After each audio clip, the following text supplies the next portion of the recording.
राधे राधे। भगवान भावना के भूखे हैं। उन्हें जो मन से याद करता है वो उसी के हो जाता है। आज भी मैं आपको एक सत्य घटना सुनाने जा रही हूँ। सत्य कथा भगवान की। नागौर जिले में एक किसान रहते थे। नागौर जिले के पास के गांव में एक किसान रहते थे। उनका नाम जीवन राम था। वो और उनकी पत्नी दोनों भगवान के बहुत भक्त थे। उनके पास एक भगवान की मूर्ति थी। वो उसकी पहले पूजा करते थे, भोग लगाते थे, उसके बाद स्वयं भोजन करते थे। उनके घर में एक कन्या ने जन्म लिया। उसका नाम उन्होंने कर्माबाई रखा। कर्माबाई जैसे जैसे बड़ी हो रही थी तो वो ये देखती थी कि मेरे माता पिता पहले भगवान की पूजा करते हैं, भोग लगाते हैं, उसके पश्चात स्वयं भोजन करते हैं। तो वो यही देख देख के बड़ी हो रही थी। एक दिन थोड़ी सी बड़ी हुई जब, तो जीवन राम ने कहा कि कर्माबाई, क्या तुम 3-4 दिन घर देख लोगी? तुम्हें खिचड़ी बनानी आती है तो तुम भगवान को खिचड़ी का भोग लगा लेना। और हम तीर्थ यात्रा पे जा रहे हैं, तीर्थ यात्रा पुष्कर नहाने जा रहे हैं। तो कर्माबाई बोली कि ठीक है, आप जाइए, मैं देख लूँगी। तो उन्होंने कहा ठीक है, वो चले गए। अब कर्माबाई सुबह सुबह उठ करके खिचड़ी बनाती और फिर भगवान का भोग लगाने के लिए रखा। भोग लगाने के लिए रख के और फिर वो अपने काम कह के कि भगवान तुम भोग लगा लो, इतने मैं और काम कर लेती हूँ, और वो करने के बाद फिर मैं भी खिचड़ी खा लूँगी। वो और काम करके जब वापस आई तो देखा तो खिचड़ी ऐसी ही रखी थी। भगवान ने खिचड़ी खाई ही नहीं। तो वो कहने लगी कि अरे तुमने खिचड़ी क्यों नहीं खाई, इसमें घी कम है क्या? तो उसने लाके घी और डाल दिया। बोली आपको वो चाहिए क्या, गुड़? तो मैं गुड़ डाल देती हूँ। उसने गुड़ डाल दिया। अब कहने लगी कि अब खा लो, और कह के फिर वो थोड़ी देर के लिए चली गई। आ करके देखा तो खिचड़ी ऐसी ही रखी थी। उसने कहा अरे भगवान, तुम खिचड़ी क्यों नहीं खा रहे हो?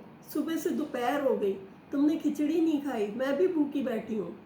उसने कहा कि अच्छा इसमें गुड़ कम है क्या, घी कम है क्या, मैं और डाल देती हूँ। उसने खूब सारा गुड़ डाल दिया, घी डाल दिया, और कहने लगे अब तो भोग लगा लो प्रभु, अब तो खा लो। अब शाम हो गई। जब शाम हो गई तो वो कहने लगी कि सुबह हुई, दोपहर हुई, शाम हो गई, मैं भी भूखी बैठी हूँ, तुम भूख क्यों नहीं लगा रहे हो? अब भगवान को उस पर दया आई। आके कहने लगे, प्रकट हो गए, कहने लगे कि कर्माबाई तूने पर्दा तो किया ही नहीं, मैं बिना पर्दा किए भोग नहीं लगाता। तो उसने कहा इतनी सी बात तुम मुझे पहले भी कह सकते थे, मैं पहले ही पर्दा कर देती। उसने अपनी चुन्नी से पर्दा कर दिया। थोड़ी देर बाद खोला तो भगवान ने सारी खिचड़ी खा ली थी। अब वो खुश हो गई, कहने लगी अब तो मैं भी भोग लगा लूँगी, और उसने मैं भी खाना खा सकती हूँ। अब उसने भी भोजन कर लिया। अब वो क्या करती थी, सुबह सुबह उठती थी, खिचड़ी बनाती थी, भगवान का भोग लगाती थी, और भगवान सारी खिचड़ी खा लेते थे। उसमें खूब सारा गुड़ और घी डाल देते थे। अब जब वो 4-5 दिन हो गए तो वो माता पिता उसके आ गए वापस तीर्थ यात्रा से। तो उन्होंने आकर के कहा कि बेटा तूने भगवान की पूजा पाठ की थी? बोली हाँ पिताजी। तूने भोग लगा के ही खाना खाया था ना? बोली हाँ, मैंने सुबह सुबह खिचड़ी बना के उनको खिला दी थी और उसके बाद खुद खाया था। अरे ये तो खिचड़ी खा ही नहीं रहे थे, इनके उसमें मैंने खूब सारा गुड़ और घी डाला है तब इन्होंने खिचड़ी खाई है। बोले अच्छा। उन्होंने, माता जी ने उसकी वो देखा डिब्बा, अरे इसमें तो गुड़ बहुत कम है। तो कहने लगी कि ये सारा गुड़ जो है ना इन्होंने ही खाया है। तो बोली कि झूठ बोल रही है, तूने खाया होगा। कहने लगी नहीं मैंने नहीं खाया, ये कान्हा जी नहीं खाया है। तो उन्होंने कहा कि अच्छा, ऐसा कैसे हो सकता है, ऐसा तो नहीं हो सकता। तो बोली कि अच्छा मैं सुबह दिखा दूंगी आपको। तो उन्होंने कहा कि ठीक है, कल तू ही बनाना खिचड़ी भगवान की और भोग लगाना, हम भी देखते हैं कि कैसे भगवान गुड़ और खिचड़ी खाते हैं। तो बोली ठीक है।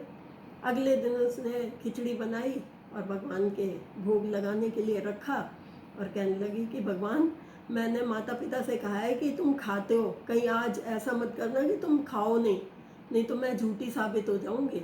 और ये कह के उसने पर्दा डाल दिया। माता पिता भी वहीं बैठे थे।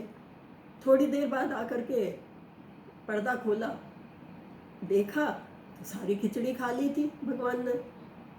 तो उसने कहा कि ये देखो माता पिता से कि भगवान ने सारी खिचड़ी खा ली, देखो मैंने खूब सारा गुड़ घी डाला था ना, तो इन्होंने खा ली। अब वो तो बड़े हैरान हुए, कहने लगे कि बेटा तू तो बहुत भाग्यवान है, हम तो पुष्कर गए नहाने और भगवान तो हमारे घर में ही बैठे थे, हमें क्या पता था। बेटा तू भी भाग्यवान है और हम भी भाग्यवान हैं जो हमने ऐसी पुत्री को जन्म दिया। अब वो बहुत खुश हुए, कहने लगे कल से बेटा तू ही खिचड़ी बनाना और भगवान का भोग लगाना। तो वो बोली कि जी पिताजी मैं ही बना दिया करूँगी। अब कुछ सालों में उसके उनके कर्माबाई के माता पिता वृद्ध हो गए, वृद्ध होकर उनका स्वर्गवास हो गया। कर्माबाई अकेली रह गई, तो कहने लगी कि अब मैं अकेली नहीं रहूँगी, अब मैं इस मकान में नहीं अकेले रह सकती। उन्होंने कान्हा जी की मूर्ति उठाई और कहने लगी मैं तीर्थ यात्रा पे चली जाती हूँ। वह तीर्थ यात्रा पे चली गई। कुछ जगह घूमते हुए वो जगन्नाथपुरी पहुँची। जगन्नाथपुरी पहुँच करके उनका मन ऐसा रमा कि कहने लगी कि मैं यहीं पर ही कुटिया बना लेती हूँ और यहीं रह लेती हूँ। उन्होंने एक छोटी सी अपने लिए कुटिया बनाई और फिर वहीं पर ही रहने लगी। 4-5 दिन तक उन्होंने भगवान के लिए खिचड़ी सुबह सुबह बनाई और फिर भोग लगा के स्वयं खिचड़ी खाई। 4-5 दिनों के बाद एक बालक आया और आकर के कहने लगा कि माँ मुझे भूख लगी है, कुछ खाने को दोगी क्या? तो उन्होंने कहा कि हाँ बेटा मैंने भगवान की अभी खिचड़ी का भोग लगाया है, आजा तू भी खा ले। तो उन्होंने कहा ठीक है। वो बालक बैठ गया आकर के, उन्होंने खिचड़ी उसके लिए भी दे दी, पहले भोग लगाया, फिर उसके लिए भी खिचड़ी लेकर आई, फिर स्वयं भोजन किया। अब वो बालक जब खिचड़ी खा के उठा तो कहने लगा कि माँ ये खिचड़ी तो बहुत स्वादिष्ट बनी है, आप क्या मैं कल भी आ जाऊँ? तो कर्माबाई बोली कि हाँ बेटा तू कल भी आ जाना। कल क्यों, तू रोज़ आना, मैं रोज़ तेरे लिए खिचड़ी बनाऊँगी। बोले ठीक है। अब कर्माबाई सुबह सुबह भोग लगाती, जैसे ही वो भोग लगा के हटती वैसे ही वो बालक आ जाता और फिर वो बालक को खिचड़ी खिलाती और फिर स्वयं भोजन करती। अब 4-5 दिन जब ऐसे ही हुए तो एक साधु आया और आकर के कहने लगा कि कर्माबाई तुम सुबह से सुबह खिचड़ी बनाती हो बिना नहाए धोए, पहले नहा के आया करो, उसके बाद में भोग बनाया करो और फिर भगवान का भोग लगाया करो। तो वो बोली ठीक है, महात्मा जी कह रहे हैं तो ठीक ही कह रहे होंगे, बहुत भोली थी। तो अगले दिन से फिर वो सुबह सुबह नहाने धोने में और कामों में उसको टाइम लगने लगा। अब वो जब इतना समय होने लगा, वो तो बालक सुबह सुबह ही आया, आके कहने लगा माँ मुझे भूख लगी है, जल्दी से खिचड़ी दो। अब वो बोली कि बेटा खिचड़ी बन रही है, तुम बैठ जाओ अभी।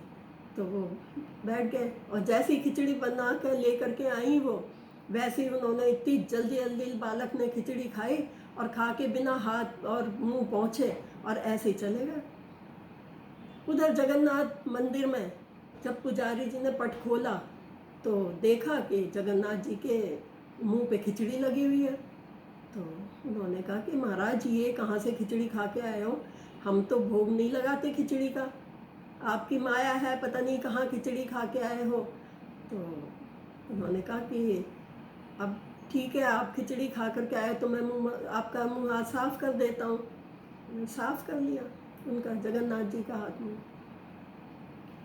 अब तो रात को पुजारी जी के स्वप्न में जगन्नाथ जी ने कहा कि मेरी एक भक्त है कर्माबाई, वो रोज़ मुझे खिचड़ी बना के खिलाती, लेकिन ना एक कोई साधु उसको ये बोल के गया कि ये खिचड़ी जो है तुम बिना नहाए धोए बनाती हो, तो अब उनको इतनी देर हो जाती है कि मुझे ना बहुत जल्दी जल्दी खाना पड़ता है और फिर भागना पड़ता है, क्योंकि यहाँ तुम पट खोल देते हो। तो सुबह पुजारी जी उठे तो उनको बात ध्यान आई जगन्नाथ जी की।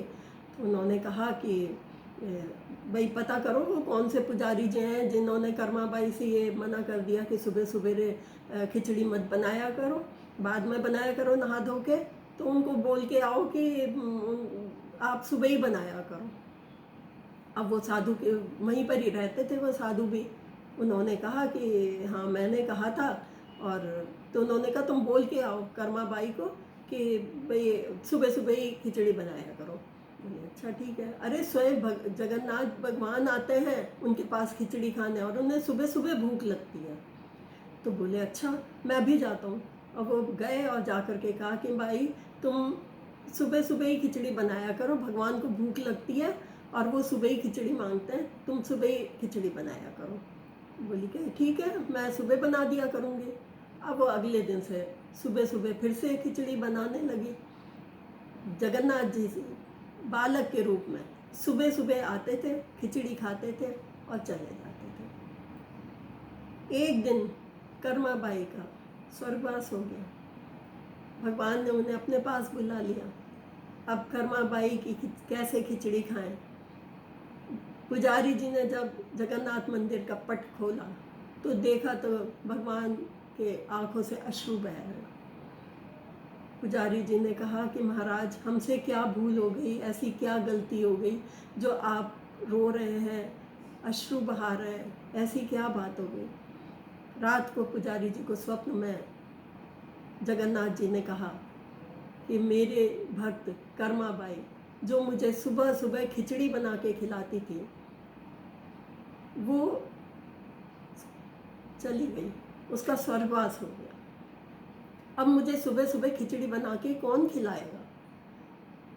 ये कह के एकदम पुजारी जी की नींद खुली और उन्होंने सुबह सुबह ही ये कहलवाया कि जगन्नाथपुरी में जगन्नाथ जी के मंदिर में सुबह सुबह खिचड़ी बननी चाहिए कर्माबाई के नाम से, और खिचड़ी का भोग लगेगा। आज के बाद खिचड़ी का भोग लगेगा और सुबह सुबह लगेगा। तब से जगन्नाथ मंदिर में खिचड़ी का भोग लगता है। राधे राधे।